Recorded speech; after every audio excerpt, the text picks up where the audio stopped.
자, 시사, 과학, 코미디 다 넘어오고 때로는 다 성공할 때도 있고, 예, 때로는 다 망할 때도 있는. 원정호 씨 나오셨습니다. 안녕하십니까? 예, 안녕하세요. 예, 오늘 어떤 주제입니까? 설마 했는데 우리 과학기술계에도 블랙리스트가 있다. 그러니까요. 예. 이거 진짜 이해가 안 가는. 왜냐하면 과학기술 이 분야의 분들이 갑자기 도로로 뛰어나와가지고 집회를 하는 경우나 막 성명을 정치적 사안을 적극적으로 내는 경우가 극히 드물거든요. 드물죠. 극히 드문데 왜 여기까지 블랙리스트를 만들었을까? 저도 그게 궁금한데 네. 일단은 블랙리스트를 만드는 것은 전 정권의 속성이 아니었나. 어떤 쪽에도. 그렇게 이해하면 사실은 예를 들어서 체육계도 만들고 다 만들었어야 될 것 같은데 여기 아니 그러니까 문화예술계는 이해가 가잖아요. 그렇죠. 예, 드라마나 영화가 미치는 영향이 크니까 대중에게. 네. 그거는 잘했다가 아니라 왜 그랬는지를 알겠는데 이 과학기술계 블랙리스트를 만들었다는 보도가 나오니까 이거 왜 그랬다고 이해하십니까? 과학기술계에서는? 일단 과학자들은? 나름 상황은 좀 있습니다. 과학자들은 지금 이거에 대해서 별 관심이 없고요. 네. 이런 상황에 대해서는 보면 어떤 계기가 있냐면 이 블랙리스트 작성된 시점이 김명자 전 장관이 네. 한국과학기술단체 총연합회 그러니까 과총이라고 그러죠. 네. 회장으로 선출된 직후였어요. 예. 그런데 이게 김명자 장관이 어떤 분이냐면 김대중 정부 시절에 4년 동안 환경부 장관을 지낸 분이고 예. 17대 통합민주당 국회의원이었고 예. 2010년에 김대중 평화센터 이사였거든요. 그 과학기술 단체 장이 지금 그때 기준으로는 야당 인사가 되니까. 그렇죠. 이 야당 김명자 회장이 이 단체를 규합해가지고 정부에 어떤 뭐 공격을 가할지 모른다. 이런 우려 때문인가. 그런 것도 있을 수 있고요. 그러면 김명자 회장 개인에 대한 블랙리스트로 충분할 것 같은데 어떻게 이게 이제 어떻게 된 거냐면은 선출이 됐다는 거죠. 과총 회장으로. 그러니까 과총에 속한 사람들이 뽑았다 이런 사람을. 그러니까 과총 네. 거기에 속해 있는 개인이나 단체를 다 뒤져봐라. 예, 이게 보나마나 이게 저 야당 좌익 뭐 혹은 주사파일 테니까 그런 게 아니었나 이제 생각이 그게 들죠. 뭐 약간 일리는 갔는데 그래도 다 이해는 안 가지만 어쨌든 지금 최소 300개 이상의 단체를 이제 네. 근데 이게 어떤 식이냐면 네. 이 과총에 포함된 단체가 전체가 614개예요. 절반을 했네요. 절반을 한 것이고 또 회원수도 굉장히 많아서 614개 회원수가 50만 명에 달하거든요. 그러니까는 300개 단체라고 보면 그 절반 엄청난 수가 될 수가 있고 그래서 웬만한 곳은 다 포함된 게 아니냐. 그러니까요. 그래서 구체적인 내막은 지금 이제 조사 중이죠. 그래서 과연 불이익이란 게 이제 근데 궁금한 거 그거죠. 이제 블랙리스트 운영을 한다. 그럼 무엇을 할 수 있었을까? 그러니까요. 그런 생각을 할 수 있잖아요. 정부 지원 예산이 특정 단체에 가는 걸 막는다든가 그런 건데 보통은. 네, 그럴 수도 있는데 이제 뭐 그게 과학계 쪽에 쉽게 작동할 수 있을까 궁금하긴 해요. 그래서 이제 그거를 오늘 오후에 1시에 김명자 전 과총회장을 검찰에서 피의자가 아니고 피해자 신분으로 소환을 하게 돼 있습니다. 어떤 피해를 당했든가. 예, 불이익이 본인은 뭐였나. 알았을까요? 잘 모르겠어요. 왜냐하면은 예를 들어서 MBC에서 제가 라디오를 진행하다가 네. 블랙리스트로 잘렸어요. 그렇죠. 근데 이제 그 당시만 하더라도 저는 그렇게 주장했습니다. 이것은 이미 자를 걸 예정하고 나를 물타기로 쓴 것이고 곧 자를 것이다. 제가 그렇게 얘기를 그 MBC 라디오 진행을 할 때 얘기를 해도 심지어 MBC 내에서 이 진보적인 성향의 PD들조차 믿지 않았어요. 네. 아니 그럴 거면 굳이 왜 쓰겠냐고. 그렇게까지 뭐 잔머리를 굴려가며 6개월 쓰고 일부러 자르고 그러진 않을 거다는 인식이 있었거든요. 네. 당하고 있는데 이미 그걸 잘 못 느껴요. 그렇죠. 그런데 그 김명자 회장이라고 본인이 당했다는 걸 알까요? 그러니까 이런 쪽에서 불이익을 당한 경우에는 자기가 불이익을 당한 걸 모를 수가 있습니다. 그렇죠. 그러니까 연구 같은 거 뭐 저 지원이라든가 이런 것도 그냥 사실은 이게 다 그러니까 외형적으로는 정상적인 심사에서 잘렸겠지. 그렇죠. 예. 그런 형태로 이루어지기 때문에 그 뒤에서 어떻게 불이익을 당했는지 모르는 경우가 많을 것 같고 저도 주변에 좀 물어봤는데 잘 모르겠다고 얘기를 하세요. 그러니까요. 내 실력이 없어 안 됐겠지 뭐 이렇게. 그렇죠. 예. 그래서 블랙리스트를 만들어 놓고 그 운영은 사실 제대로 못한 게 아니냐라는 또 어떤 무능의 한 단면을 볼 수가 있다. 과학기술계에서는 지금 그렇게 내부적으로 판단합니까? 아직은 그런데 이제 조사를 하다 보면 또 뭐가 나올지 모르겠죠. 이게 몰라서 그런 걸 거예요. 이런 거를 작성을 했다고 하고 네. 작성을 하면 실행을 하는 게 국정원 같은 조직이에요. 그렇죠. 예. 그러니까 본인들의 서류가 미비하거나 실력이 안 됐거나 심사 기준에 못 미쳐서 탈락했다고 생각하는 사람들이 실제로는 제가 방송에서 잘리고 6년 있다가 보니까 그때 자르라고 했던 블랙리스트에 올라갔던 것처럼 그렇게 확인해야만 믿게 되는 그런 경우를 거라고 그리고 봅니다. 이제 과학기술 쪽 분들이 좀 이렇게 순진하시잖아요. 그래서 순진한가요? 예, 순진한 편입니다. 꽤나 우리 사회에서. 그래서 그렇게 되면은 뭐 게으른 거 아니고요. 아, 본인의 연구 분야를 제하고는 게으른 분들 아닌가요? 게으르다고 할 수도 있죠. 모르니까 일단 잘. 네. 세상사에 이렇게 큰 관심이 없으셔가지고. 네. 근데 이제 자기 분야 연구하고도 바쁘니까. 한편으로 과학계가 좀 찍힌 게 뭐냐면 지난 정권에 왜 창조경제 내세웠잖아요. 박근혜 정부가. 예. 이제 과학기술 발전을 통한 예. 창조경제를 내세웠는데 이 개념이 이제 모호함은 물론이고 비과학적인 슬로건이잖아요. 그래서 이거 비웃긴 많이 비웃었어요. 많이 비웃었죠. 과학계 내에서 뭐냐 이게 뭘 하라는 거냐 예. 그런 말이 이제 뭐 많이 새 나왔죠. 사실은 창조 경제는 아직도 아무도 모릅니다. 아무도 모릅니다. 아무도 모른 채로 사라졌죠. 아무도 어떻게 하자는 거지?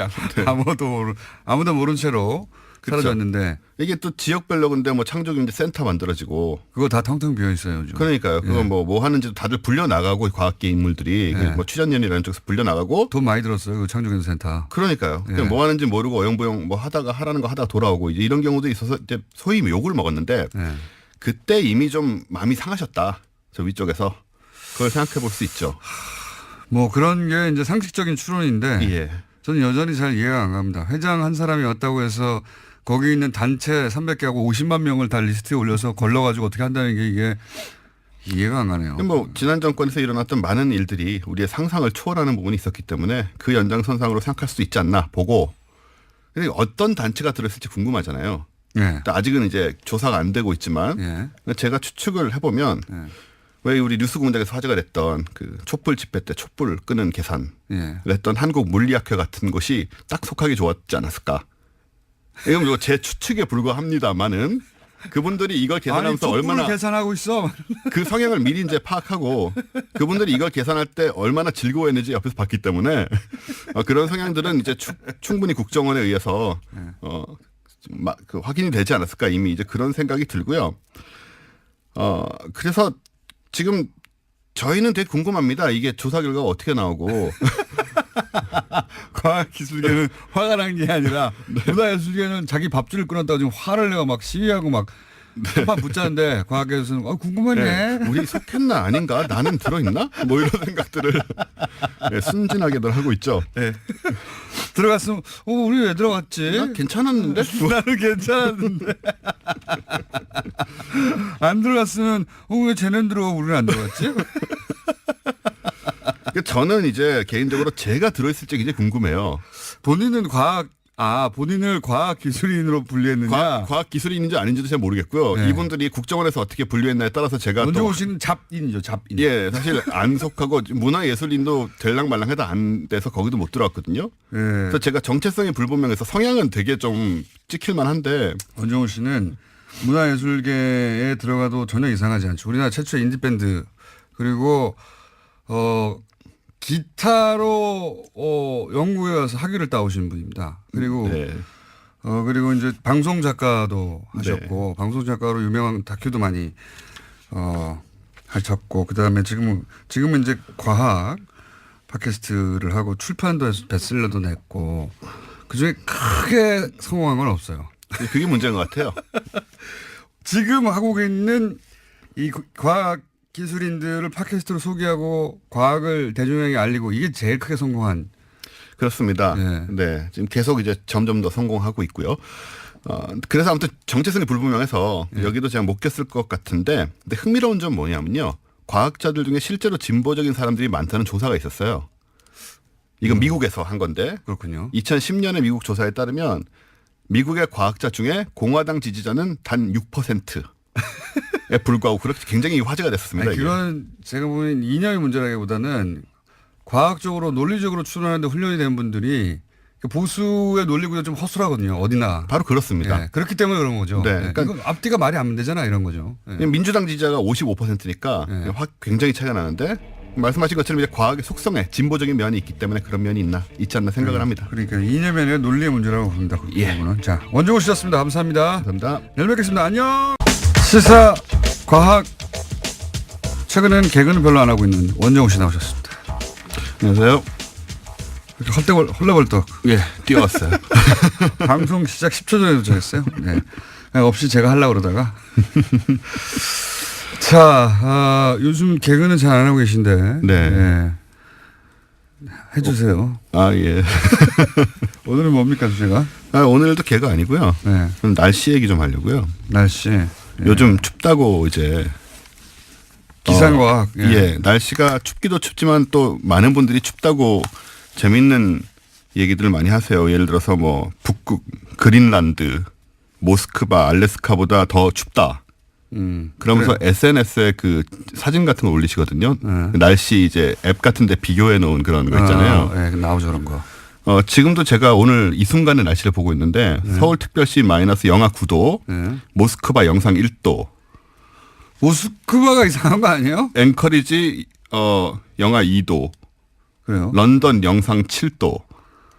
런던이 원래 그렇고. 네, 런던은 원래 뭐 좀 네. 이따 말씀드리겠지만 이렇게 추운 데가 아니고 그래서 역시 지금도 그런 현상이 일어나고 있고 또 모스크바는 새벽 2시 44분이기 때문에 낮도 아니고 굉장히 추워야 되는데 영상 1도라는 모스크바가 이상한 거 아닙니까? 이런 느낌들 때문에 이제 이런 게 SNS에서 뭐 수천 번씩 공유가 되고 네.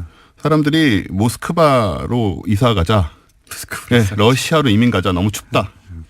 단순히 날씨 때문에. 네. 뭐 저는 이런 사실 얘기까지. 겨울은 추운 걸 좋아해요. 추위를 안 타시나요? 더위는 굉장히 많이 타고 추위는 별로 안 탑니다. 고기 많이 먹는 사람들이 좀 그런 게 있죠. 몸에 열이 많고 그래서 네. 저는 뭐 겨울에 추운 거 이 정도는 뭐 겨울은 추운 거 당연한 게 아닌가 싶은데 여하간 이게 이제 이 상황이 그래서 그래 뭐냐라고 생각을 해보면 약간은 이제 착각도 좀 섞여 있어요.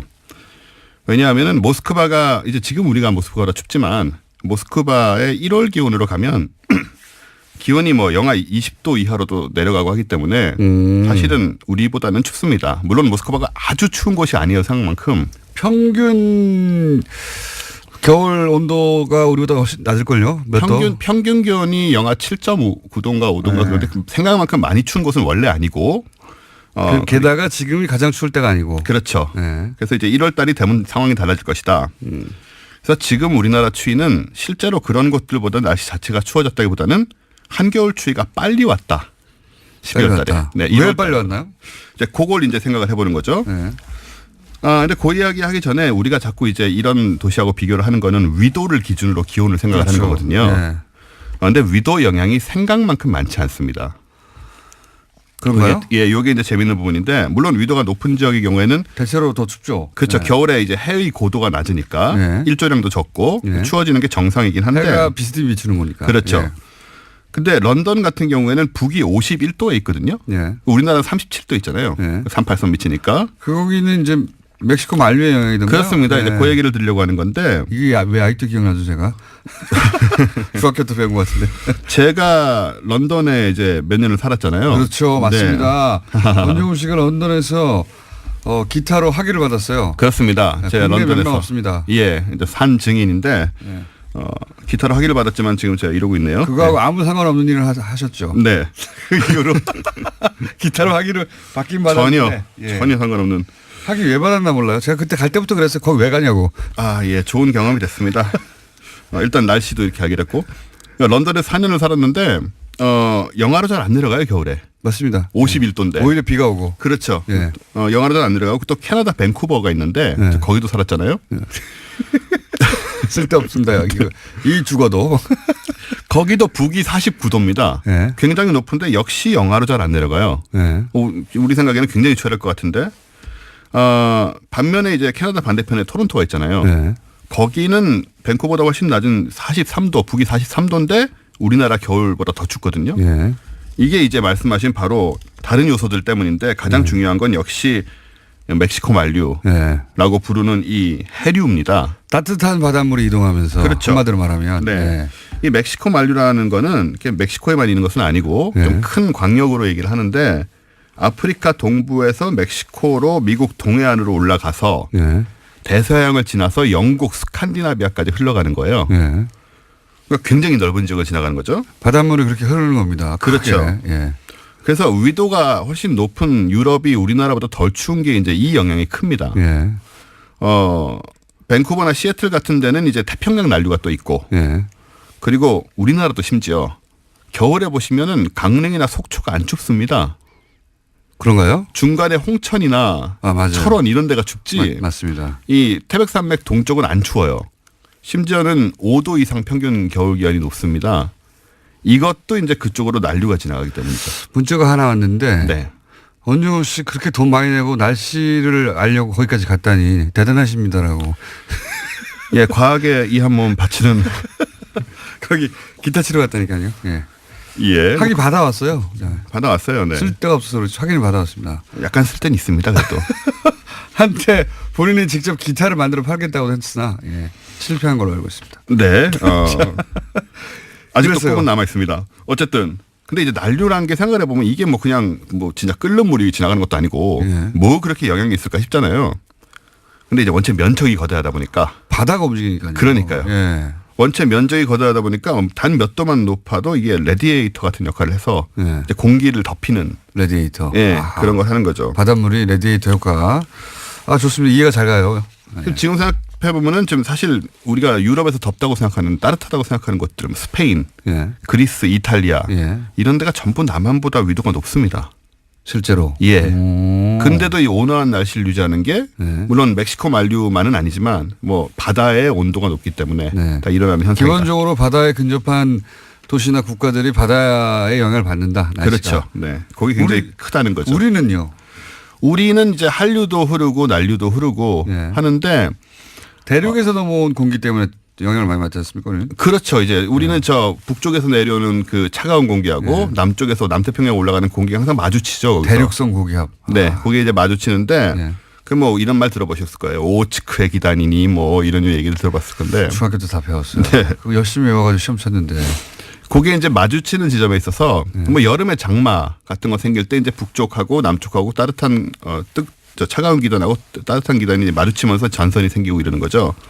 우리는 그래서 해류 영향이 아주 크다기보다는 이제 그 북쪽에서 내려오는 차가운 공기 공기하고. 지금 같은 경우에 딱 그 영향을 받는 건데 사실 지금 그래서 우리가 상상으로만 춥다고 생각하는 거냐 그건 아니고 실제로 춥긴 합니다. 네. 왜냐하면 한강이 결빙을 했는데 네. 이 12월 초에 결빙을 했거든요. 네. 이게 1946년 이래 71년 만에 가장 이른 결빙이에요. 그러니까 빨리 추워졌다. 네, 빨리 추워졌죠. 한마디로. 그렇죠. 그리고 이게 뭐 그러니까 우리가 더 춥게 느끼죠. 착각은 아니고 이제 춥기 춥습니다. 예년보다 더 빨리 추워졌으니까. 그런데 예년에 그러니까 한겨울에 가장 추울 때에 가장 낮은 온도하고 비교하자면 거기까지는 안 갔지만 아니, 빨리 그렇진 추워졌다. 않죠. 빨리 추워진 거죠. 네. 그럼 이제 왜 이렇게 추워진 거냐라는 건데 이게 지구 온난화 때문입니다. 지구 온난화. 네. 이게 네. 뭐 온난화라고 하면 우리는 이제 지구 전체가 계속 더워지고 네. 온실효과 이렇게 더워지고 뭐 이런 아이러니하게 생각이 되잖아요. 네. 온 따뜻하잖아요. 그러니까요. 네. 예, 따뜻해져야 되는데 왜 우리만 추워지냐 이런 생각을 할 수 있는데 기후 시스템이라는 게 그러니까 해류 얘기도 드렸지만 생각보다 복잡합니다. 지금 우리나라가 추운 것은 아까 얘기했듯이 북극의 찬 공기가 네. 남쪽으로 많이 내려왔기 때문인데 평소에는 이 한반도보다 북쪽 위도가 높은 이 북태평양 쪽으로 제트 기류라는 게 흐르고 있습니다. 네. 알아야 될 게 점점 많아지고 있네요. 제트 기류라는 건 제트기류 좋아요. 제트기류까지 받아들입니다. 꽤나 그다음에. 고도가 높은 곳에 예. 꽤나 빠르게 계속 이제 지구를 감싸고 돌고 있는 이 흐름이에요. 예, 항공기들이 항상 영향을 항공기 영향을 받죠. 예. 이걸 이제 타고 가면 빨리 갈 수 있고 그렇죠. 역으로 가면 늦게 가고 이런 게 이제 생기는데 이게 이제 북극의 냉기를 막는 이 에어 커튼 역할을 합니다. 예, 커튼. 예. 예.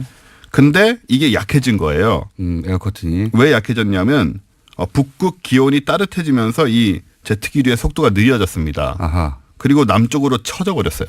아하. 원래 이렇게 뭐라 그래야 되죠? 타이트하게 돌아야 되는데 그러니까 북쪽에서 뺑뺑뺑뺑 돌아야 되는데 네네. 얘가 뜨뜻해져가지고 밑으로 내려왔다. 그렇죠. 이게 예. 고무줄 늘어나듯이 따뜻하게 속도도 느려지고 아래로 내려왔다. 그렇습니다. 그랬더니 쳐져버린 겁니다.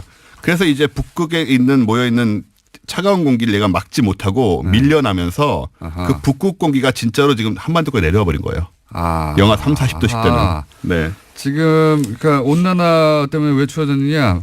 요거 외우면 딱 좋겠습니다. 네. 제트가 있어. 제트가. 제트 기류. 예. 이따 외우기 뭐 쉽게. 뜨라고 하지 마시고 제트 기류가 있는데 걔가 북극에서 뺑뺑 돌아야 되는데 네. 따뜻해지니까 밑으로 내려와서 북극의 찬 헐렁해졌다. 헐렁해져가지고 네. 북극의 찬 기온이 같이 따라 내려온 거죠. 같이 내려와 버린 거죠. 밀고 빨리. 내려와 버린 거죠. 예. 그래서 이제 우리도 거기 영향을 받아가지고 지금. 예, 지금 빨리 그래서 추운 추워졌다. 겁니다. 네. 제트 기류. 예. 지금 우리 추운 거는 이제 실제로 북극 기후가 내려온 북극에서 온 기온이군요, 이게. 거. 예. 아. 그래서 이제 북극의 찬 바람을 우리가 그럼 맞고 있는 깨끗한 겁니다. 거네요? 그건 아닌 것 같아요. 네, 뭐 그런 식으로 되는 건 아닌 것 같고. 예. 그래서 이 현상에 주목해 보자면 한반도는 앞으로 점점 더 추워지는 겁니까? 그건 아직 모릅니다. 일단은 여름에는 우기가 그 뭡니까 비가 내리는 패턴이 변했잖아요. 변했죠. 예. 지금은 마치 정글에서 스콜이라고 하죠. 갑자기 집중폭우 내리듯이 예. 확 내리고 멈추고 이렇게 변해버렸는데 그런 이제 그 온난화로 인해서 사실 뭐 기후 균형이 깨지는 게 문제라 이게 뭐 훅 따뜻해지는 게 중요한 게 아니고 앞으로 굉장히 여러 가지로 기후가 불안정할 우리나라뿐만 아니고 전 세계적으로 불안정할 가능성이 크고요. 그래서 이제 이런 상황도 그 중에 하나인 것이고. 근데 이제 이런 생각은 해봐야죠. 그러니까 계속 이렇게 추워지는 거냐 올해. 그건 아직 모릅니다. 예. 뭐 일개와 그렇잖아요. 뭐 아무 도움도 안 되는 얘기라 모른다는. 추운 날씨가 빨리 오긴 했는데 빨리는 그래서 왔는데 예, 예. 점점 더 추워지거나 계속 추워지는지는 좀 두고 봐야 되는 혹은 거니까. 이렇게 했다가 따뜻해질지도 모르고. 예, 그러니까 뭐 모스크바, 알래스카 이런 데 너무 그 동경하지 마시고 네. 일단은 우리나라에서 한번 날씨를 지켜보는 게 좀 필요합니다. 날씨를 지켜보. 이민 가기엔 이르다. 그럼 날씨를 지켜볼 수밖에 없죠. 어떻게 합니까? 네. 그러니까 북극에서 그렇습니다. 공기가 밀고 내려오는 건 제트기류도 아니고 우리가 어떻게 막아요. 예. 그러니까요. 하나만한 이야기를 오늘 네, 그렇습니다. 했습니다. 앞으로 날씨를 알 수 없다. 그러나 지금까지 벌어진 것은 온난화의 영향이다. 네. 그렇게 봅니다. 온난화라는 게 따뜻해지는 게 아니다. 예. 네. 이 지금 우리가 익숙해 왔던 그 기후의 패턴 이걸 그렇죠. 바꾸고 있는 거예요. 예. 네. 그래서, 그래서 이제 지역에 따라서는 재앙에 가까운 상황이 벌어질 수도 있고. 갑자기 비가 안 내리는 곳에 폭우가 내릴 수도 있고요. 네네. 이렇게 갑자기 빨리 추워질 수도 있는. 네. 그러나 그렇습니다. 앞으로는 알 수 없다는 알 수 없습니다. 하나만한 얘기였습니다. 자, 네. 원정우 씨였습니다. 감사합니다. 감사합니다. 내일 뵙겠습니다. 안녕. 정통과학 팟캐스트계의 선두주자. 과학하고 앉아있네. 근데 뉴스공장에서는 시사과학 개그까지 넘보시는 파토 원정우 대표님 나오셨습니다. 반갑습니다. 아유, 반갑습니다. 야 정말 진짜 처음 뵙는데 저는 이거 어떤 분이실까 되게 궁금했었거든요. 아유, 무슨 말씀을요. 진짜 이 방송을 사적으로 하면 안 되는데 영광입니다. 진짜. 아유, 제가 영광이죠. 그건 그런데요. 일단 저는 저 공장장님 대신에 네.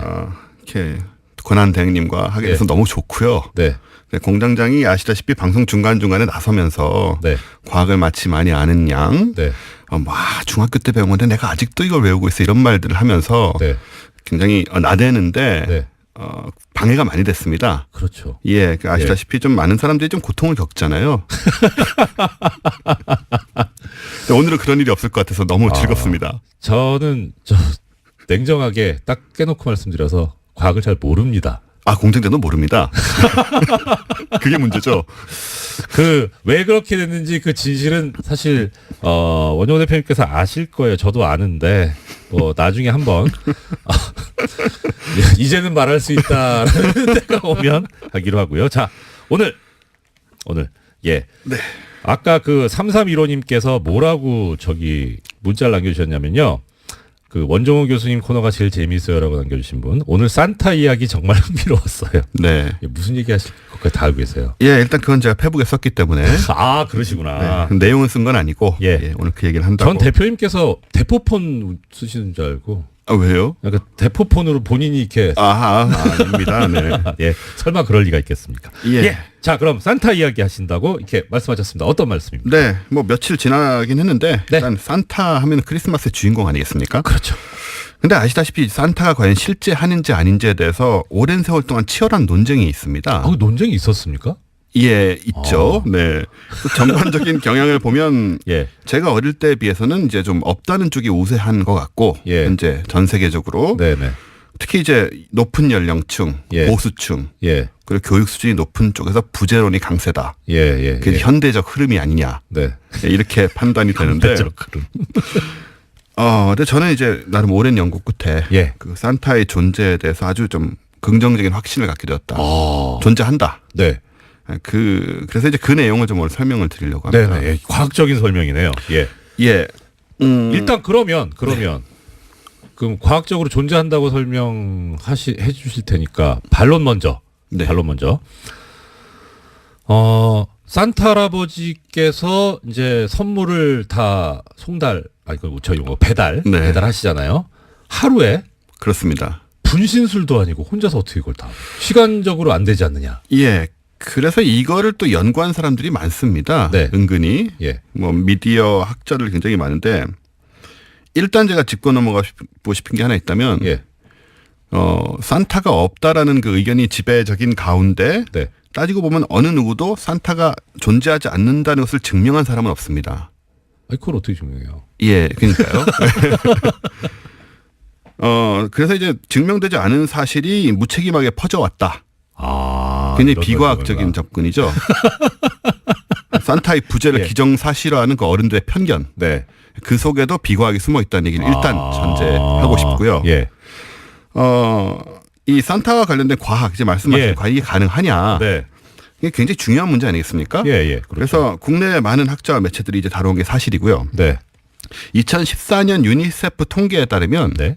전 세계 어린이들의 수가 약 22억 명입니다. 네. 한 집에 이제 평균 한 두세 명 정도가 있다고 예, 치고 예. 이제 뭐 개발도상국도 있고 네네.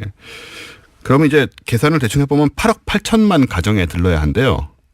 네. 길게 잡아야 24시간이잖아요. 예. 아무리 길게 잡아야. 뭐 시차까지 감안하고. 예, 뭐 이렇게 저렇게 하면 뭐 48시간까지 늘릴 수도 있다고 해요. 네네. 날짜 변경선을 잘 활용하고 어쩌고 하면. 네. 지구의 표면적이 5억 1천만 제곱킬로미터고요. 예. 그중 육지가 한 3분의 30% 정도 됩니다. 예. 이걸 계산하면 이제 표면적 예, 나오죠. 다녀야 하는 표면적이 1억 5천만 제곱킬로미터. 예. 뭐 이런 식의 계산들이 많아요. 네. 그래서 이 집집마다 다니면 결국은 3억 5천 6백만 킬로미터를 날아다녀야 된다고 합니다. 집집마다 들리면서 움직이려면. 이렇게. 동선이? 네네. 네네. 이게 지구에서 태양까지 거리의 2배가 넘거든요. 헐. 예.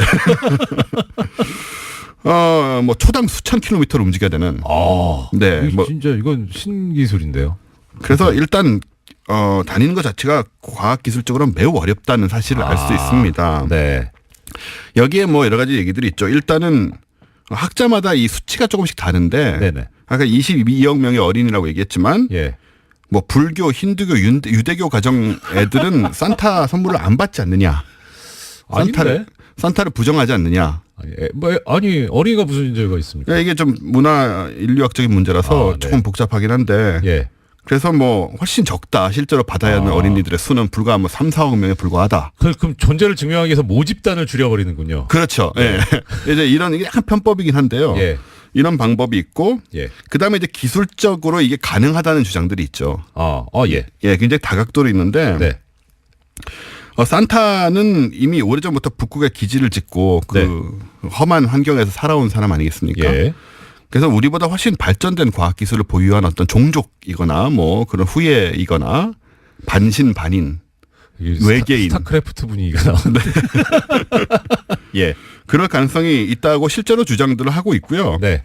그래서 현재 시험하고 있는 뭐 우리 인간들도 시험하고 있는 예. 뭐 음속의 10배를 넘는 극초음속 항공기 그런 것들이 있고 또 심지어 제가 가끔씩 얘기를 하는데 그 나사에서 네. 그 초광속 워프라고 그랬죠. 워프. 그거를 지금 실험을 하고 있습니다. 예. 시공간을 구부러뜨려서 네. 광속 한계를 극복하는 거죠. 이런 것을 갖고 있을 수도 있다.